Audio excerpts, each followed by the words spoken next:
नमस्कार। कल के अंक में अनेकता में एकता पर चर्चा की गई थी।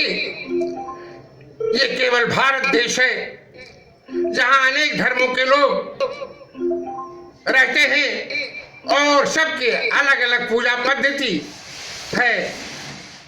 सबके हृदय में एक बात है कि ये सभी भारतीय हैं। मध्ययुगीन मुस्लिम जिन्होंने भारत की संस्कृति को बुलंदी के शिखर पर पहुंचाया, सच तो यह है कि हम इनके नामों की चर्चा भी नहीं करना चाहते। इन नामों में से अमीर खुसरो का नाम सबसे पहले लिया जाना चाहिए। खुसरो का कहना था कि यदि कोई मुझसे पूछे कि भारत के प्रति इतनी श्रद्धा क्यों बना रखी है, तो हमारा उत्तर होगा कि भारत हमारी जन्मभूमि है और ये हमारा अपना देश है। शास्त्रीय संगीत में खुसरो ने अनेक रागों की रचना की। ख्याल, तराना और कव्वाली की परंपरा की शुरुआत अमीर खुसरो ने ही की।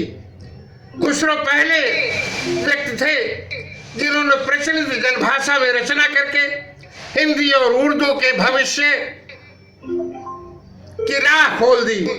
अमीर खुसरो को खड़ी बोली हिंदी और उर्दू दोनों का जनक माना जाता है।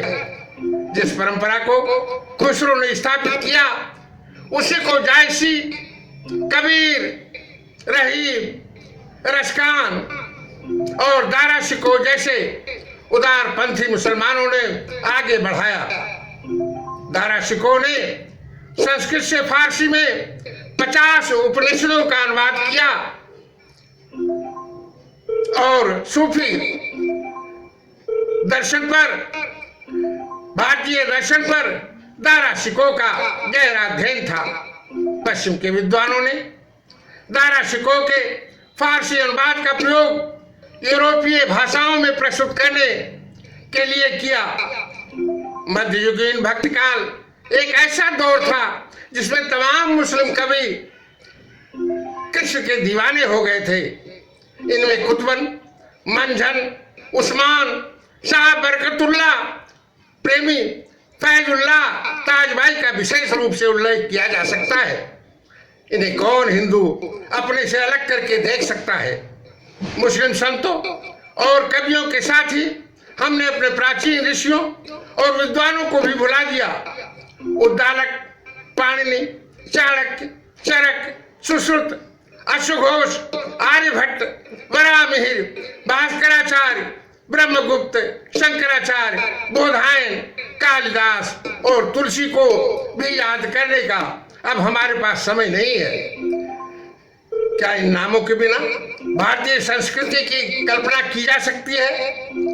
पाणिनि की रचना विश्व का प्राचीनतम व्याकरण ग्रंथ है। यूरोपीय लोगों ने इसे आधुनिक भाषा विज्ञान शास्त्र का आधार बनाया।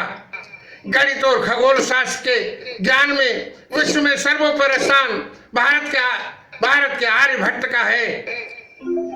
शून्य, दशमलव और त्रिकोणमिति का ज्ञान आर्यभट्ट की ही देन है।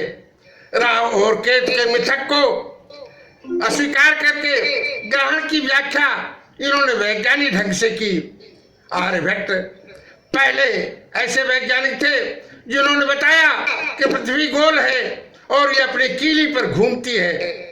इसी प्रकार वराहमिहिर ने बताया कि कोई शक्ति ऐसी है जो वस्तुओं को अपनी ओर चिपकाए रखना चाहती है।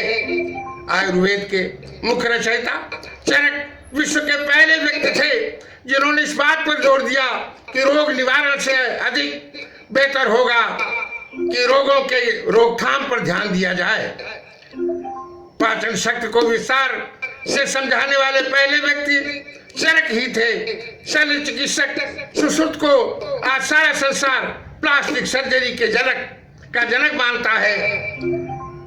यदि हम भारतीय संस्कृति को जीवित रखना चाहते हैं तो हमें मानव सभ्यता के विकास में अपना योगदान देने वाले ज्ञानियों और मनीषियों को याद रखना होगा। न्यासपीठ भारतीय ज्ञानियों, मनीषियों, साहित्यकारों, समाज उद्धारकों, वैज्ञानिकों के बारे में आम जनमानस तक संदेश पहुंचाने का प्रयास करेगी। इस संदर्भ में प्रबुद्ध लोगों के साथ समय समय पर गोष्ठियां, सभाएं आयोजित की जाएगी जिसमें समाज में जागृति आएगी।